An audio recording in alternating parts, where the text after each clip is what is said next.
En avril 1945, la Seconde Guerre mondiale était proche de sa conclusion. En Europe, les armées alliées avançaient au cœur de l'Allemagne nazie depuis l'Ouest et l'Est et étaient sur le point de se rejoindre. Pour Adolf Hitler, qui avait été il y a peu le maître triomphant d'un empire qui s'étalait des Pyrénées à la Volga, la messe était dite.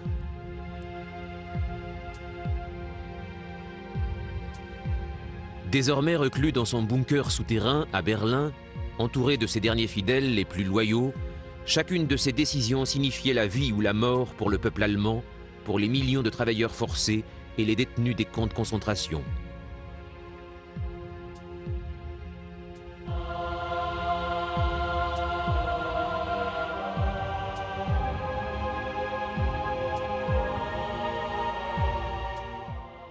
Avant que les armes ne se taisent enfin, des centaines de milliers d'innocents vont périr dans les flammes et les ruines d'un Troisième Reich agonisant.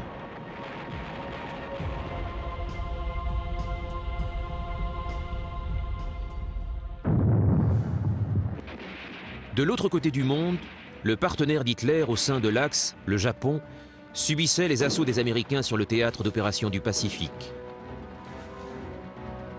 Soutenues par la plus puissante économie mondiale, les capacités militaires et la puissance des États-Unis atteignaient des sommets. D'immenses armées amphibies protégées par des forces navales tout aussi conséquentes progressaient dans le Pacifique, de plus en plus près du Japon, tandis que les bombardiers géants B-29 faisaient pleuvoir le feu sur ces villes.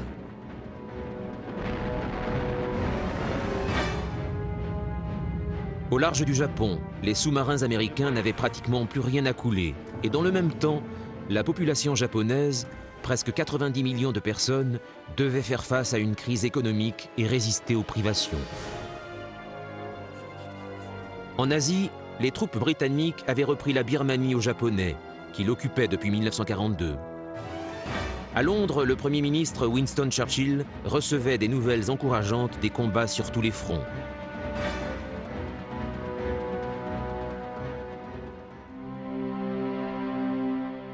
Mais malgré cela, après avoir guidé sa nation à travers les eaux tumultueuses de la guerre, Churchill s'inquiétait pour l'avenir.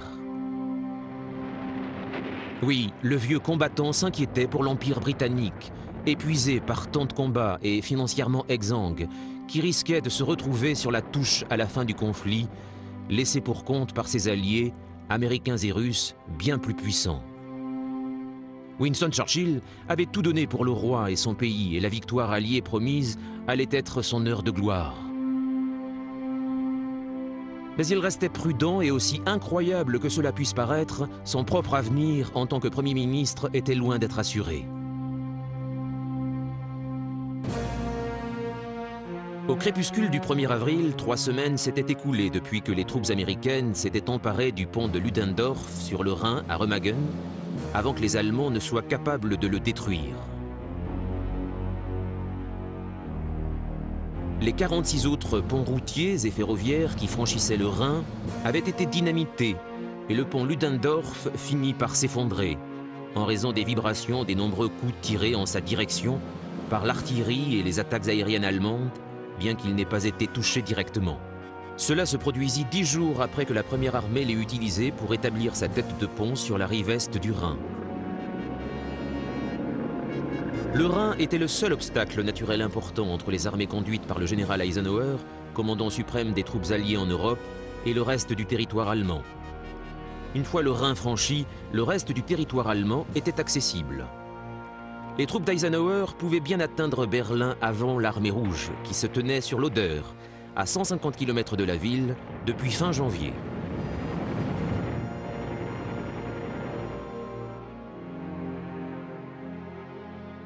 Lorsqu'Eisenhower avait reçu le commandement suprême de toutes les opérations au sol en septembre 1944, sa campagne dans le nord-ouest de l'Europe avait été critiquée. L'un des plus féroces détracteurs était le maréchal Montgomery. Plus connu sous le diminutif de Monty, il était apprécié par ses hommes et ingérable pour ses supérieurs. Il dirigeait le 21e groupe d'armée au cours de la percée en Allemagne entre mars et avril 1945.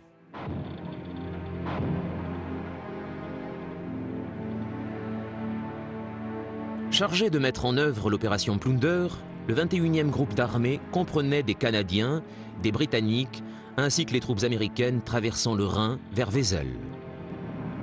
Les hommes de Montgomery avaient réussi à atteindre tous leurs objectifs en quelques heures, ne subissant que de faibles pertes. En revanche, l'opération Varsity, au cours de laquelle 2 divisions aéroportées alliées avaient été larguées au-delà de la rive est du Rhin, ne s'était pas déroulée aussi bien, occasionnant de lourdes pertes.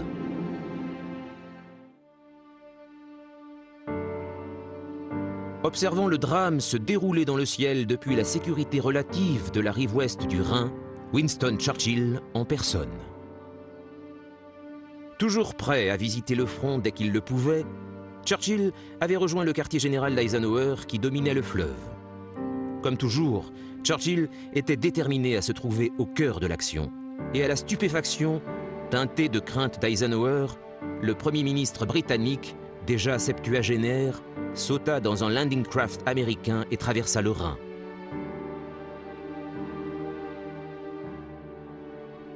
Mais Churchill, bien au-delà de sa sécurité personnelle, ne manquait pas de motifs d'inquiétude, envisageant la perspective d'une division de l'Europe entre 2 blocs idéologiques et militaires rivaux.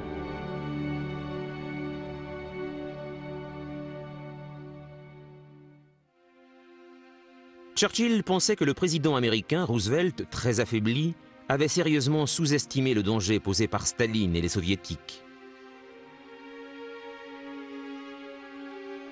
Le Premier ministre britannique voulait qu'Eisenhower et les alliés occidentaux avancent et prennent Berlin avant que les Russes n'y parviennent. Mais Eisenhower considérait la destruction de la puissance militaire allemande comme une mission incontournable, alors que Berlin n'était pas, en soi, sa priorité principale. Mais dans l'instant, les observateurs d'artillerie et les snipers étant toujours actifs sur la rive est du Rhin, le souci d'Eisenhower était de persuader Churchill de revenir vers la relative sûreté de la rive ouest avant d'être blessé.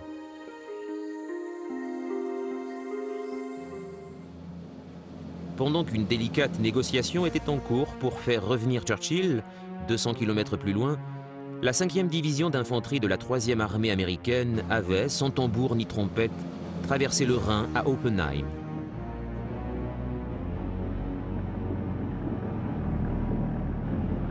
Il n'y avait pas beaucoup de sympathie entre le commandant de la 3e armée américaine, George Blood and Guts Patton, et Montgomery. Ayant quelques comptes à régler, Patton était heureux de traverser le Rhin avant les troupes de Monty. En fait, Patton parvint à conduire 5 divisions sur le Rhin à Oppenheim, où l'opposition était faible, s'assurant ainsi que la route vers Berlin était désormais ouverte.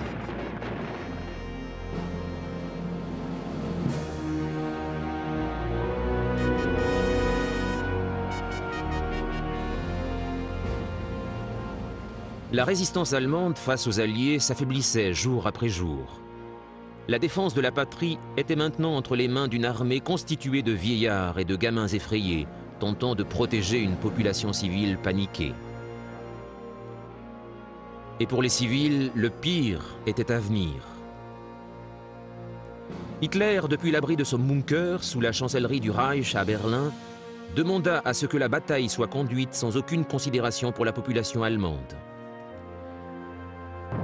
Il ordonna la destruction de tous les centres industriels, des centrales électriques, des usines de gaz, ainsi que des magasins d'alimentation et de textiles, afin de créer un désert pour les armées alliées. Le Führer déclara « Si la guerre est perdue, la nation allemande périra. Il n'est nul besoin de prendre en considération ce dont le peuple aurait besoin pour poursuivre son existence. »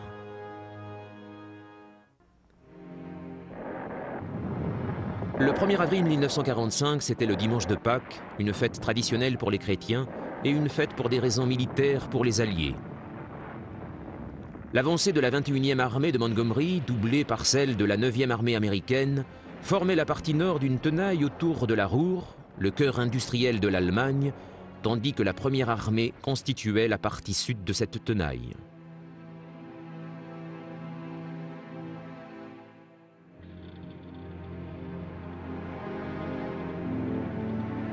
Les unités des 2 armées américaines se rencontrèrent près de Lippstadt et 72 heures plus tard, l'encerclement de la poche de la Ruhr était terminée.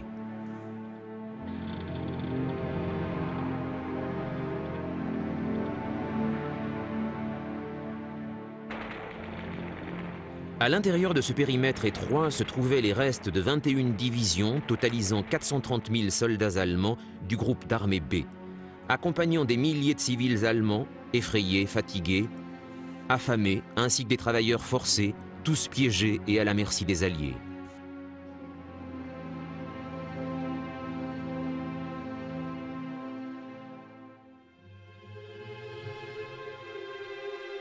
Dans le Pacifique, des avancées considérables avaient lieu et les Américains se préparaient à l'opération Iceberg. La cible était Okinawa, à quelques 500 km au sud du Japon, la plus importante île de la chaîne de Ryukyu. Si le débarquement réussissait à Okinawa, l'île deviendrait un tremplin pour les Américains, leur permettant d'entamer l'invasion finale du Japon.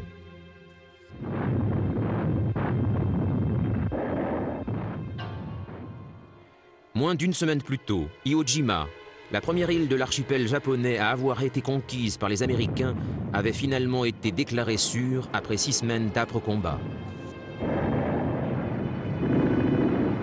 Cette victoire fut immortalisée par la célèbre photographie du drapeau américain planté au sommet du mont Suribachi.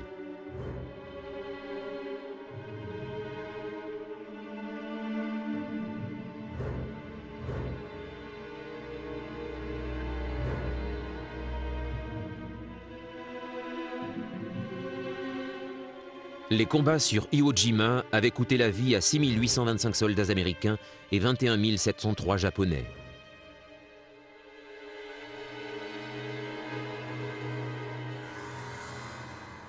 Bien qu'étant une victoire, la bataille d'Iwo Jima était surtout un prologue inquiétant pour l'opération Iceberg.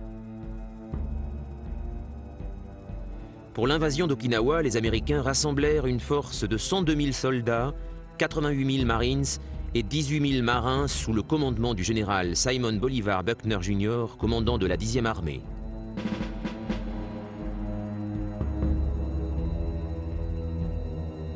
Pour soutenir les troupes de Buckner, une flotte de 1600 navires fut mobilisée, comprenant 40 porte-avions, 18 cuirassés, 32 croiseurs et 200 destroyers.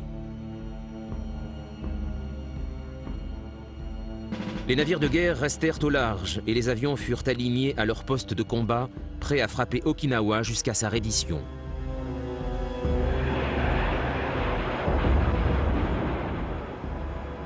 À 6 heures, le bombardement des plages de Hagushi commença. Le bombardement naval cessa 3 heures plus tard et les troupes du 3e corps amphibie et du 24e corps d'armée débarquèrent.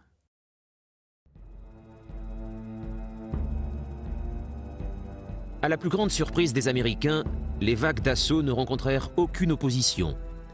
Les troupes avancèrent donc sans tarder dans les terres et au soir, elles avaient atteint leurs objectifs, les aérodromes de Kadena et de Yomitan.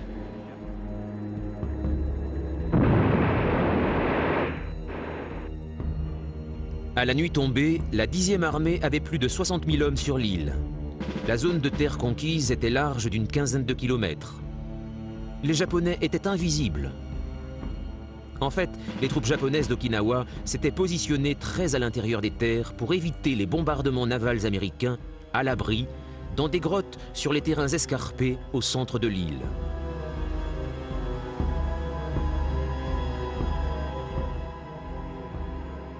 La 32e armée japonaise défendant l'île était forte de 120 000 hommes. 70 000 d'entre eux étaient des hommes de troupes de l'armée régulière. Ils étaient bons, expérimentés, mais les 50 000 autres étaient des troupes de marine et des conscrits locaux pauvrement entraînés et mal équipés.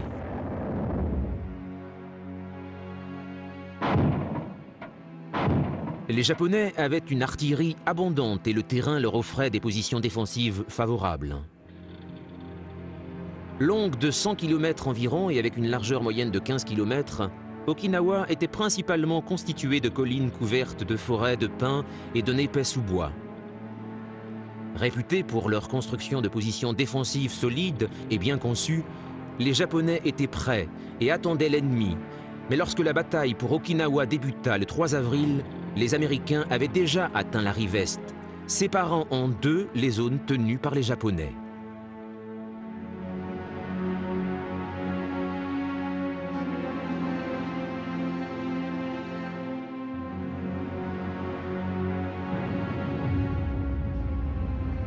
Le général Buckner lança rapidement la phase 2 de son plan, dont l'objectif était de prendre la moitié nord de l'île.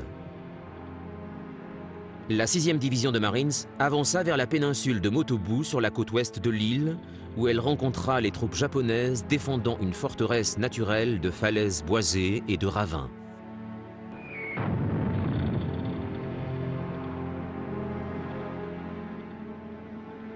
Le 18 avril, les Marines avaient nettoyé la péninsule de Motobu. La plus grande partie du terrain au nord d'Okinawa était désormais entre les mains américaines.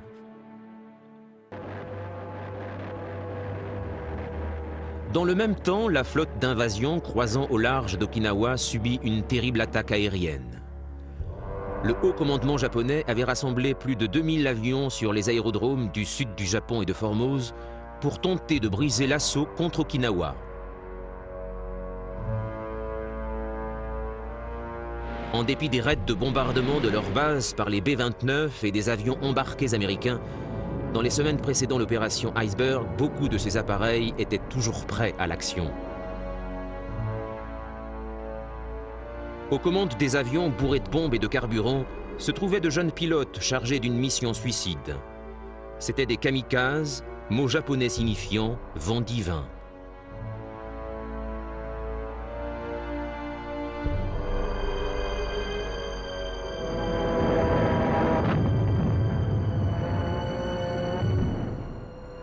Au XIIIe siècle, un typhon éparpilla et coula 2 flottes chinoises alors qu'elles venaient envahir le Japon.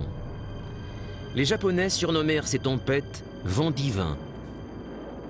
Le haut commandement japonais espérait que ce vent divin d'un autre type allait étriller la flotte américaine devant Okinawa.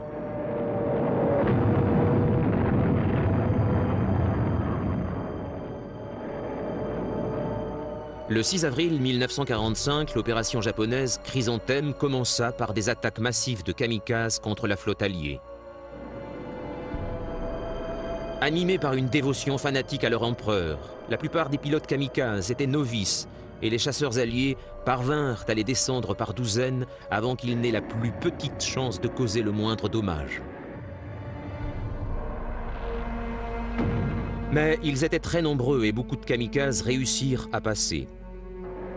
Pendant 2 jours, les artilleurs de la DCA à bord des navires alliés eurent la difficile tâche de les frapper en plein ciel.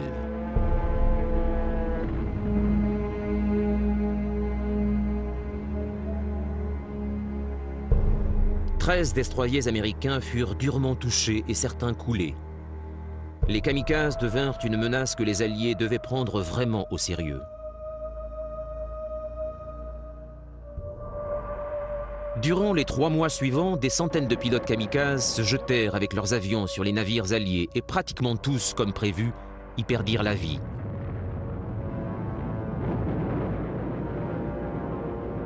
Mais le temps que les combats sur Okinawa se terminent, les kamikazes avaient coulé 36 navires alliés et endommagé 368 autres.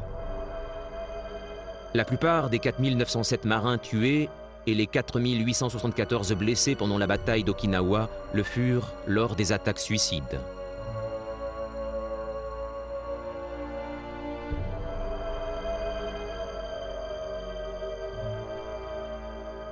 Pour la Navy, cela représentait des chiffres terribles. Sur Okinawa, la bataille faisait rage également. La plus importante concentration de troupes japonaises se trouvait dans le sud de l'île. Le 4 avril, le général Buckner donna l'ordre au 24e corps d'armée d'avancer vers le sud depuis les plages prises par les Américains. Alors que les 7e et 96e divisions d'infanterie poussaient vers Shuri, l'ancienne capitale d'Okinawa, elles rencontrèrent une terrible résistance de la part des troupes japonaises défendant une position que les Américains surnommèrent la crête des cactus.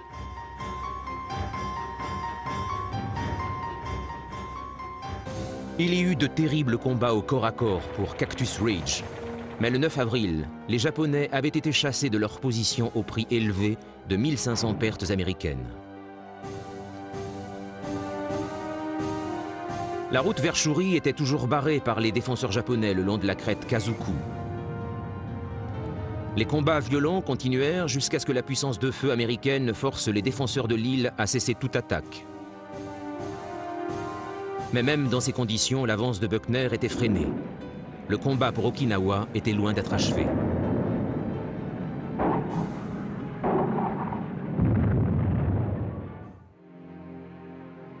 En Europe, les Américains, les Britanniques et les Canadiens progressaient de plus en plus profondément en Allemagne après le franchissement du Rhin réussi en mars 1945. En comparaison avec le bain de sang du Pacifique, leurs pertes étaient légères.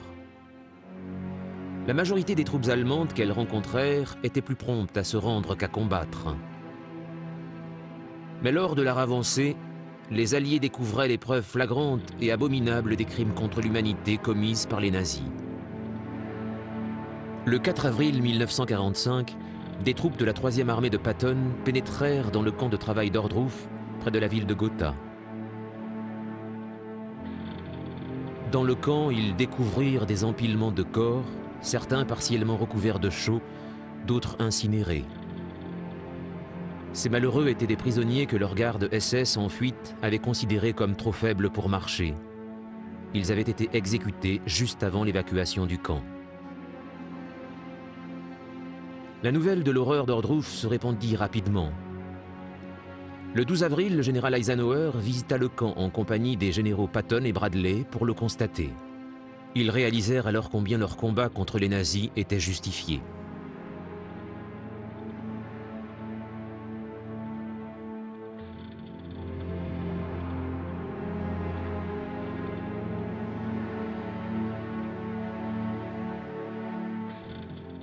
Mais le pire était encore à venir. Les unités avancées de la 3e armée pénétrèrent dans un camp encore plus important à proximité de la ville de Weimar, à Buchenwald. En dépit de l'horreur de la situation, ils libérèrent 21 000 prisonniers affamés et malades.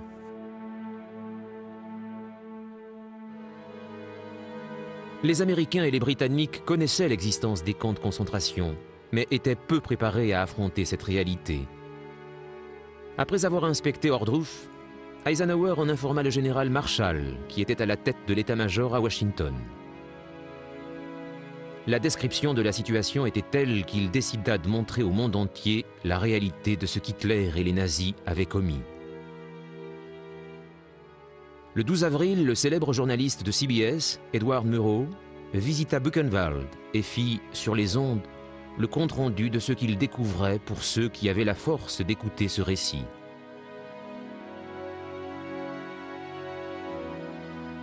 Buchenwald n'était pas un camp d'extermination, mais pour les 238 000 prisonniers venus de toute l'Europe et de l'Union soviétique qui franchirent ses portes de juillet 1938 à avril 1945, ce fut un lieu de terreur et de mort. On estime à 56 000 le nombre de détenus qui ont péri dans le camp.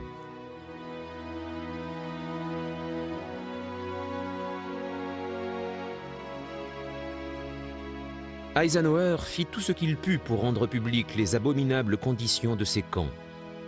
Étant lui-même d'origine allemande, il était déterminé à faire que ce peuple soit confronté à ses propres responsabilités collectives concernant ces crimes odieux. Les Américains forcèrent les habitants, vivant aux alentours du camp, à venir constater les atrocités commises en leur nom. Ils les firent déambuler entre les piles de corps décharnés qui attendaient d'être incinérés dans les fours du camp. Au cours de leur visite à Buchenwald, les civils allemands purent découvrir d'atroces et bizarres collections de trophées rassemblés par les SS. Elles comprenaient des organes humains conservés dans des bocaux de formol, des têtes réduites, des abat-jours et des couvertures de livres faits avec la peau de prisonniers choisis pour leurs tatouages colorés.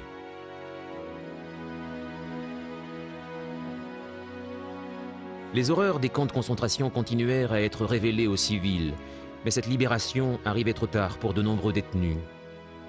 Dans les semaines qui suivirent, des milliers moururent entre les mains de leurs libérateurs, impuissants à les soigner, tant leur état physique était délabré. Au même moment, Une nouvelle allait bouleverser le monde.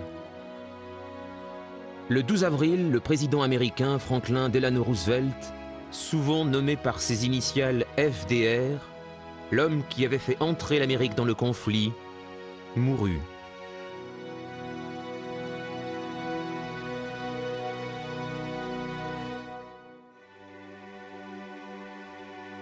Atteint de la poliomyélite en 1933, il avait lutté pour redresser son pays après la Grande Dépression de 1929, puis l'engagea dans le second conflit mondial.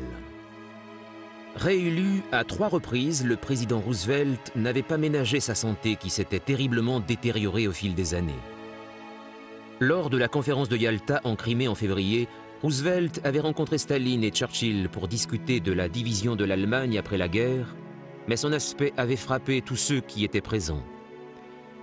Il était, de toute évidence, devenu un homme très malade. À son retour aux États-Unis, le président s'adressa au Congrès. Incapable de se tenir debout, il parla assis sur son fauteuil. Le thème principal de son discours était sa vision de l'Organisation des Nations Unies. Il déclara: « La conférence en Crimée marque la fin d'un système reposant sur les actions unilatérales, les alliances exclusives, les sphères d'influence, l'équilibre des puissances et tous les autres expédients qui ont été employés depuis des siècles et qui ont toujours échoué. Nous proposons un substitut à tout cela, une organisation universelle que toutes les nations avides de paix auront la chance de pouvoir rejoindre. » C'est un remarquable héritage que Roosevelt laissait au monde. Bien que très affaibli, il continuait à diriger les Américains dans leur lutte contre le Troisième Reich et le Japon. À la fin du mois de mars, Roosevelt se rendit à Warm Springs, en Géorgie, pour préparer la conférence internationale de San Francisco, au cours de laquelle l'Organisation des Nations Unies allait être créée. Le 12 avril, il se plaignit d'un terrible mal de tête. Peu après, il était victime d'une sévère hémorragie cérébrale et mourut en quelques heures. Il avait 63 ans et à quelques semaines près, il n'a pas eu la satisfaction de voir ce pourquoi il avait tant combattu, la chute de Berlin et la victoire en Europe. En Amérique et dans les pays alliés, la nouvelle de la mort de Roosevelt causa une immense tristesse. Il était resté à la Maison-Blanche plus longtemps que tout autre président américain. En 12 ans, il avait mené les États-Unis à la prospérité économique et à la victoire contre l'Allemagne nazie et l'Empire japonais. Dans tout le pays, les drapeaux furent mis en berne 30 jours en signe de deuil national. Des centaines de milliers d'Américains reconnaissants se rassemblèrent le long de la ligne de chemin de fer entre Warm Springs, en Géorgie, et Washington District pour assister au passage du train funéraire qui ramenait le corps de Roosevelt dans la capitale. Une foule encore plus dense se rassembla dans les rues de la capitale pour rendre un dernier hommage au président lorsque son cercueil fut exposé au Capitole. Ces funérailles nationales furent l'un des événements les plus chargés en émotions de toute l'histoire de Washington.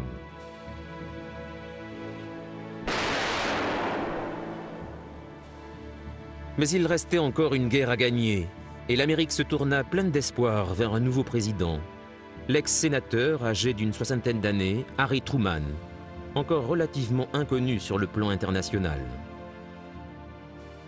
Truman prit la direction des opérations alors que la Seconde Guerre mondiale était sur le point d'entrer dans ses toutes dernières et dramatiques phases.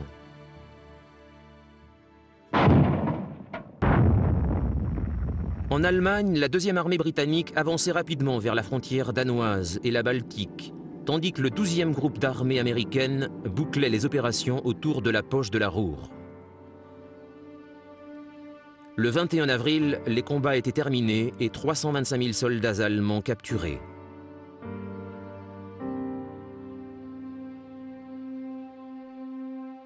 Dépassés par le nombre impressionnant d'hommes offrant leur reddition, qu'il allait falloir nourrir et abriter, les Américains créèrent des camps de prisonniers improvisés le long du Rhin. Malheureusement, pendant les jours et semaines suivants, en raison de l'énormité de la tâche, des centaines de ces hommes moururent à cause de leur état de santé déficient avant même que les soldats alliés puissent s'occuper d'eux correctement.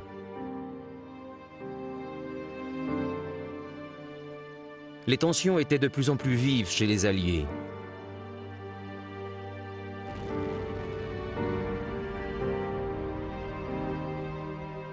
Winston Churchill et les Britanniques étaient favorables à une avancée massive afin de prendre Berlin avant les Russes. Mais Eisenhower et les Américains favorisaient prioritairement une stratégie de destruction de la résistance armée allemande. Des rumeurs persistantes faisaient état d'une position défensive importante établie dans les Alpes entre l'Allemagne et l'Autriche, tenue par des fanatiques SS. Eisenhower dérouta une importante partie des forces militaires américaines vers le sud afin de neutraliser cette menace.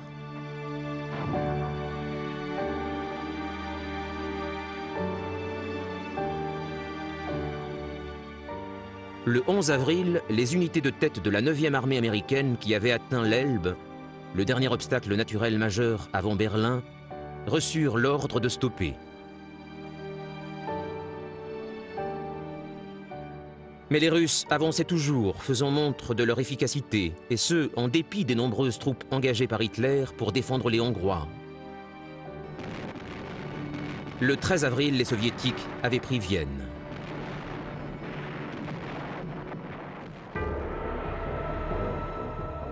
À Berlin, où le chef de la propagande nazie, Joseph Goebbels, célébrait toujours avec son Führer l'annonce de la mort de Roosevelt, l'espoir demeurait grand que l'alliance entre les Britanniques, les Américains et les Soviétiques se rompt.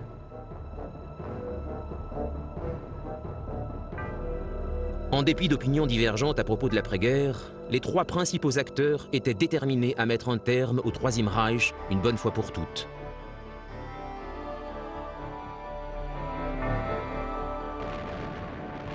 Le 16 avril, la très attendue offensive de Staline sur l'Oderneis, à un peu plus de 130 km de Berlin, commençait. L'Armée rouge avait trois objectifs principaux. Le premier était de s'emparer de Berlin. Le deuxième, de capturer des matériels et des scientifiques en relation avec le programme de bombes atomiques allemandes. Et enfin, et non le moindre, d'occuper la plus grande part du territoire allemand possible.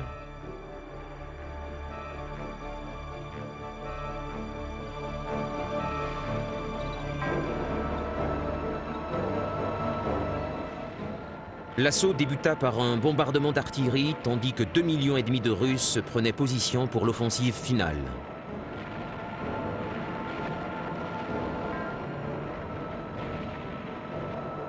Un million et demi de ces soldats étaient placés sous les ordres des plus expérimentés chefs militaires de l'Armée rouge, Zhukov et Konev. Ils avaient reçu l'ordre de prendre le centre opérationnel d'Hitler.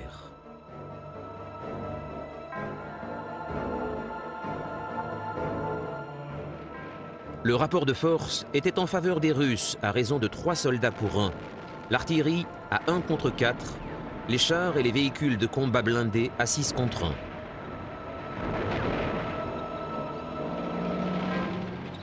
Staline était bien conscient de l'inévitable compétition féroce entre les deux maréchaux pour s'emparer en premier de Berlin.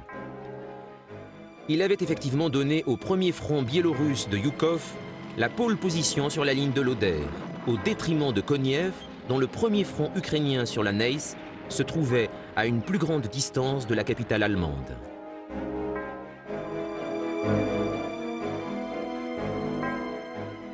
Mais Zhukov n'avait pas route ouverte pour autant car frontalement, face à ses troupes, se trouvaient les hauteurs de Silov, le secteur le plus solidement défendu de la ligne de front à 15 km au-delà de l'Oder. Après 4 jours de durs et sanglants combats, les hauteurs de Silov furent finalement nettoyées, tandis que le 19 avril, le premier front ukrainien de Konev était parvenu à nettoyer les abords de la Neisse, avançant alors très rapidement en pleine campagne. À l'aube du 20 avril, date du 56e anniversaire d'Hitler, le Führer n'avait vraiment plus beaucoup de raisons d'espérer. Zhukov et ses hommes avaient avancé très rapidement sur les hauteurs de Silov et tenaient déjà Berlin sous le feu de leur artillerie à longue portée. Au fur et à mesure de la journée, les forces soviétiques entourèrent la ville par le nord et le sud, et au cours des 48 heures suivantes, commencèrent à resserrer leur emprise sur la cité.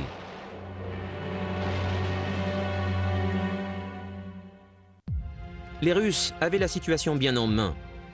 Au cours de la nuit du 21 avril, des Mosquitos de la RAF effectuèrent le raid final contre Berlin.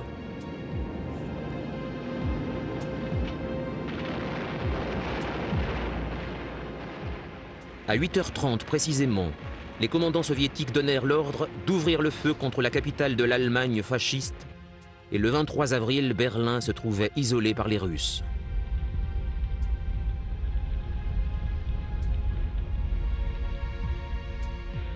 Pour Adolf Hitler, désormais piégé dans son bunker, il n'était plus possible de s'échapper.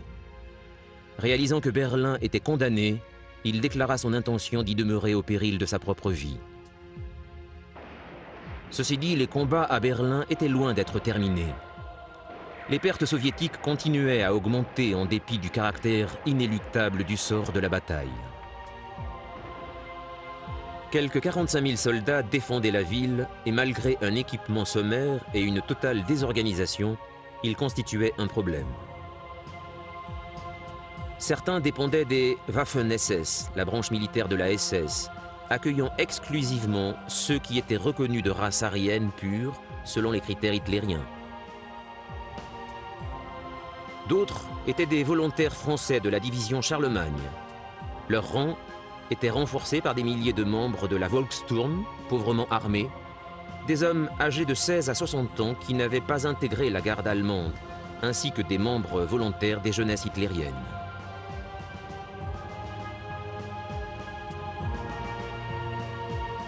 Un détachement spécial de 2000 Waffen-SS avait été chargé de défendre le bunker du Führer et ce qui restait du quartier des ministères. Mais il n'y avait pas grand-chose à faire contre le rouleau compresseur russe.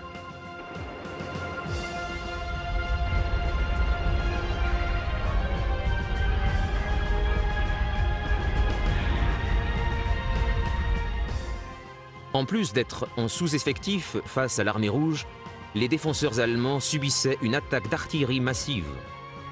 Les Russes étaient équipés de roquettes Katyusha, autopropulsées depuis des lanceurs mobiles. Ces roquettes, baptisées d'après un chant de guerre populaire à propos d'une fille nommée Katyusha, étaient dévastatrices et les troupes soviétiques ouvraient ainsi leur route vers le centre de Berlin. Leur cible principale était le bâtiment de l'ancien Parlement, le Reichstag, mais dans toute la ville, les combats s'effectuaient au corps à corps, maison par maison. C'était une succession d'offensives de l'armée rouge et de contre-attaques allemandes. Dans le feu des combats, personne ne faisait plus de prisonniers, d'un côté comme de l'autre. Les opérations n'étaient pas cantonnées à Berlin. À une centaine de kilomètres au sud de la capitale, près de la vieille ville de Torgau sur l'Elbe, les alliés, occidentaux et soviétiques, se rencontrèrent. Le premier contact eut lieu entre les troupes de la 69e division de la 9e armée américaine et la 58e division de la garde du premier front ukrainien de Koniev, le 25 avril, un jour désormais inscrit dans l'histoire. C'était une belle opportunité pour les quelques journalistes et caméramans américains et soviétiques qui furent amenés le lendemain pour immortaliser la rencontre officielle entre les soldats américains et russes, partageant un moment de fraternité et échangeant quelques cadeaux.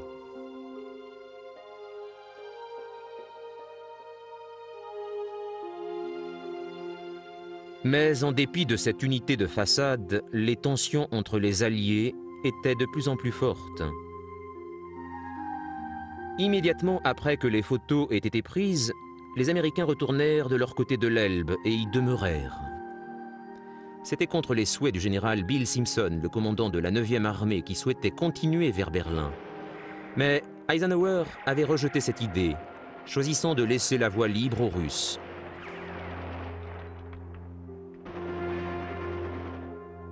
Roosevelt, Churchill et Staline s'étaient mis d'accord sur le programme de restructuration de l'Europe d'après-guerre lors de la conférence en Crimée. Berlin se trouvait au cœur de la zone soviétique. il n'y avait plus rien à gagner. Maintenir les pertes américaines à leur minimum était devenu, de toute évidence, un souci majeur, spécialement après les pertes terribles de la bataille des Ardennes. Le risque d'augmenter le nombre de tués par des tirs fratricides soviétiques dans le chaos des combats de rue à Berlin n'en valait pas non plus la peine. L'armée rouge continua donc à progresser sans problème. Le 29 avril, les Russes se trouvaient à moins d'1,5 km du bunker du Führer. Lorsque la nouvelle parvint à Hitler, elle était accompagnée d'une autre nouvelle, la mort du dictateur italien Benito Mussolini.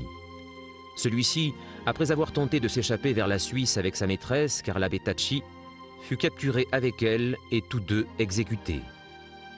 Leurs corps mutilés avaient ensuite été exposés à la foule assoiffée de vengeance. Pour Hitler, il n'y avait plus d'échappatoire possible. Plutôt que de subir le sort de Mussolini, le Führer décida de garder le contrôle de son destin. Il mit ses affaires en ordre, signa ses dernières volontés et son testament, puis épousa sa maîtresse Eva Braun. Le rêve hitlérien d'un Reich millénaire était terminé. Le 30 avril, les nouveaux mariés se suicidèrent. Leurs corps furent sortis du bunker et brûlés par les gardiens SS dans les jardins de la chancellerie.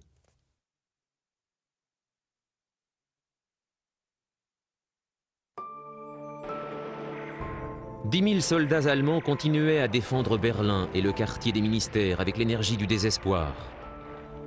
Le 1er mai, le Reichstag, symbole traditionnel du pouvoir allemand, tomba aux mains des soviétiques et des soldats russes levèrent le drapeau rouge sur son toit en ruine.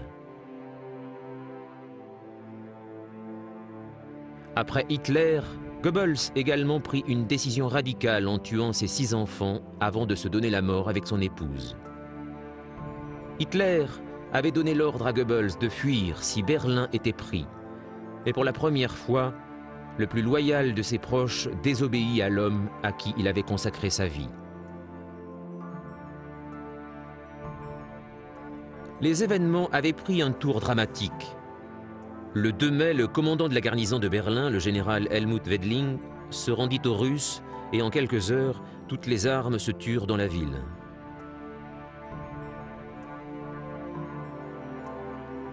Les soviétiques firent près de 500 000 prisonniers. Mais il n'y a aucun chiffre précis concernant le nombre de soldats et de civils ayant péri. Finalement, la détermination d'Eisenhower de laisser les troupes américaines hors de la bataille de Berlin s'avéra fondée, car l'armée rouge avait payé le prix fort. Au moins 81 000 soldats soviétiques avaient été tués lors des combats autour et dans Berlin, et 280 000 avaient été blessés. Et une fois les combats terminés, les Russes se retrouvèrent chargés de l'immense tâche d'organiser le ravitaillement pour les populations civiles restantes, ainsi que de rendre la ville de nouveau habitable. De nombreux soldats russes, motivés par la vengeance et souvent ivres-morts, pillèrent la ville et commirent des atrocités qui n'avaient rien à envier à celles commises par les troupes nazies.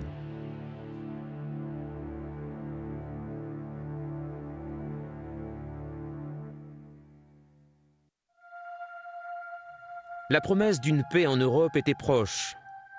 Mais la guerre faisait toujours rage dans le Pacifique. La situation était dans une impasse.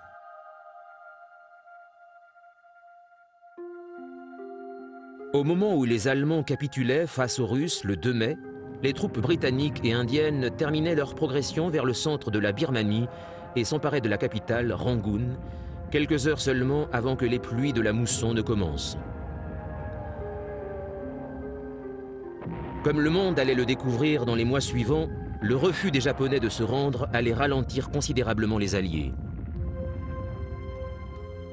Les combats en Birmanie allaient durer encore 3 mois, mais la campagne de reconquête se terminera de facto avec la chute de Rangoon. La métropole japonaise était l'objet d'attaques répétées. Aux Philippines, les troupes américaines conduites par le général Douglas MacArthur étaient parvenues à contenir plus de 200 000 soldats japonais sur les îles de Mindanao et Luzon. Une fois encore, leur résistance fut terrible, car ils luttaient jusqu'à la mort pour tenir leur bunker au cœur de la montagne. Le 26 juin, MacArthur put enfin déclarer que la campagne des Philippines était gagnée. C'est également fin juin, le 22 pour être précis, que la bataille d'Okinawa fut déclarée officiellement terminée. Elle avait duré 87 jours. Plus de 100 000 soldats japonais y avaient laissé la vie et 7 000 autres, principalement des recrues locales, avaient été faits prisonniers. 100 000 civils avaient également trouvé la mort pendant les combats. Bien que victorieux, les Américains avaient payé un lourd tribut dans cet affrontement. Plus de 12 000 morts et 38 000 blessés.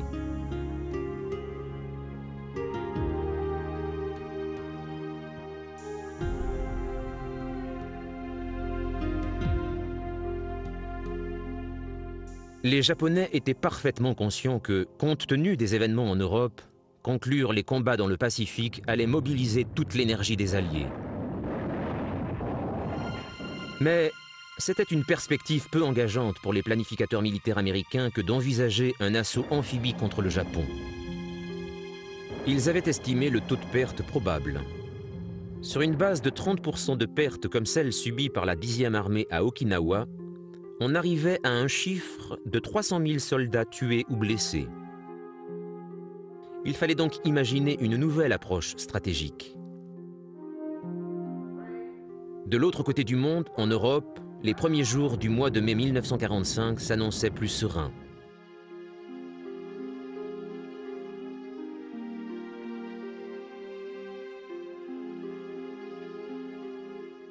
The German command to carry out at once, and without argument or comment, all further orders that will be issued by the Allied powers on any subject. Après la fin des combats à Berlin et en Italie le 2 mai, les événements allaient s'accélérer. À peine 48 heures plus tard, les forces allemandes du nord-ouest de l'Europe présentèrent leur reddition au maréchal britannique Montgomery sous une tente plantée dans la lande de Lunenburg.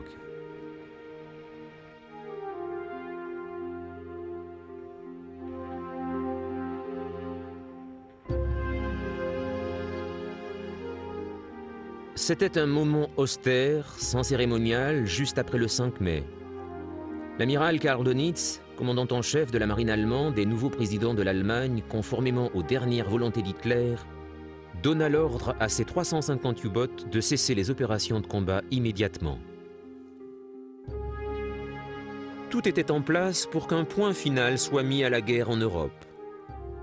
Le matin du 7 mai, les représentants allemands, les généraux Jodl et Kettel, signèrent les documents de leur reddition finale dans les quartiers généraux d'Eisenhower à Reims. Il était spécifié qu'à 23h01, heure du fuseau horaire européen central, le 8 mai, toutes les troupes allemandes devaient cesser le combat.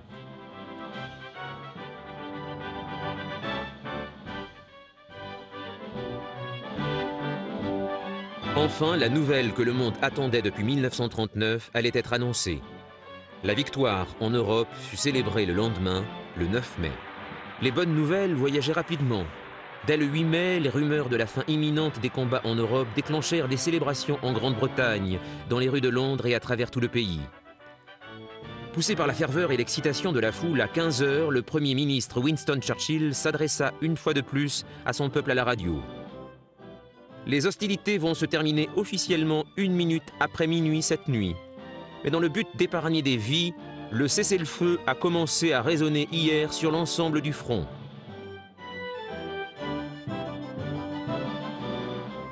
Ce fut un jour incroyable de bonheur et d'euphorie contagieuse. Partout on célébra la nouvelle et les gens se rassemblèrent lorsque Winston Churchill se rendit à Buckingham Palace pour se tenir aux côtés de la famille royale, sorti sur le balcon pour recevoir l'ovation de la foule rassemblée massivement. Pratiquement 5 ans après sa prise de fonction comme Premier ministre en 1940, ce moment, symbole de victoire, fut, pour Winston Churchill, sa plus belle heure, son heure de gloire.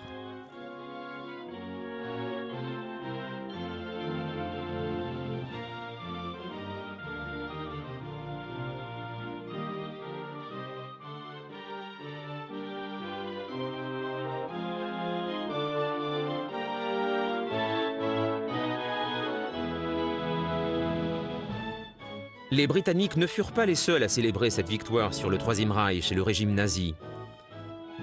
De l'autre côté de l'Atlantique, en dépit des combats et des pertes subies contre les Japonais, on prit le temps de fêter l'événement.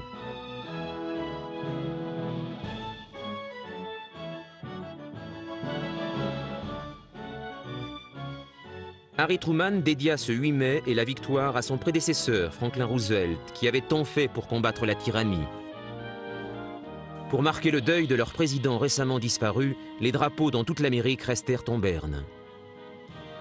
Par le plus grand des hasards, cela se passait le jour du 61e anniversaire du président Truman.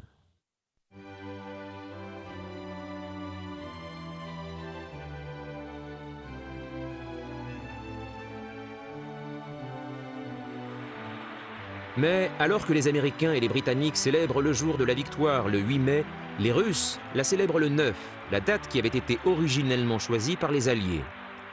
Pour le peuple soviétique, le jour de la victoire est une célébration de joie, mais aussi d'intenses souvenirs.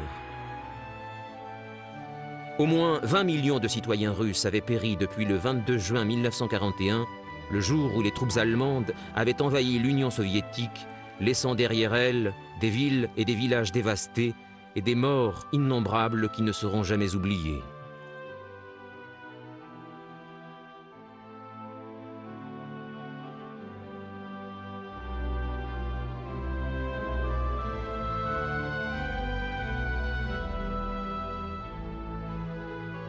Toute l'Europe était libérée, des îles anglo-normandes aux îles grecques en mer Égée. Dunkerque, Saint-Nazaire et La Rochelle retrouvaient enfin leur liberté, tout comme la Norvège et le Danemark.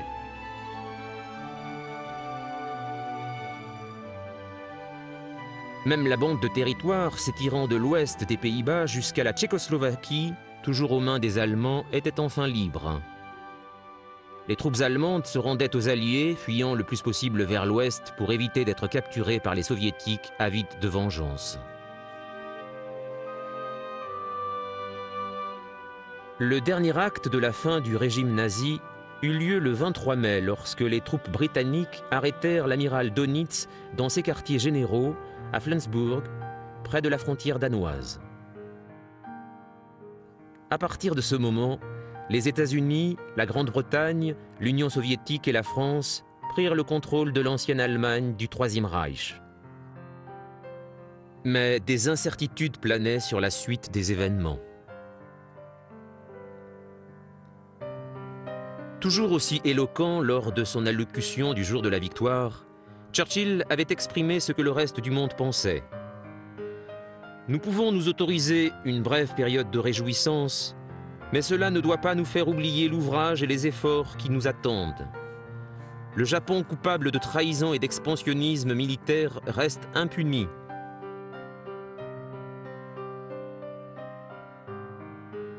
Harry Truman disposait alors de la technologie pour forcer les Japonais à se rendre. Quelques semaines seulement après avoir pris ses nouvelles fonctions, la responsabilité de lancer une attaque nucléaire contre le Japon reposait sur ses épaules.